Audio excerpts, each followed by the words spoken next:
makahanap ng part na makakapitas sila. O yun nga, speaking of makakahanap, panahanap na kagad nila din si King Kong at namaalam na kagad yan si Godlike na. Ayun na. Pero sakto rin yung stun and Onyx Philippines ay may babawi ata. Nakipagsabayan na dito si Kelra and triple kill si TNC. Kirk naman yung makakuha din ng kill si Kelra lang ang natitira and wipe out ata ito pero hindi pumapayag si Kelra.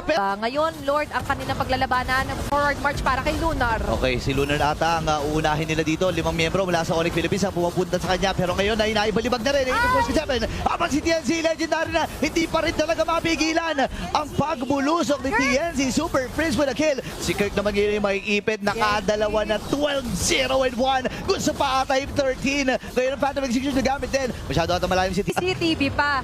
Diba, napakasakit. Ayan na naman yung balibag at 2025. Naku, magiging masakit ata to para kay Kigo. Makatakas ba siya? Hindi! Namaalam kagad ang jungler from Onyx Philippines. Ngayon kailangan matras si Super Prince pero di siya makakatas. Pro Gaming to prevent yung mga gustong gawin sa kanilang Onyx page, pero there will be a jump yet again.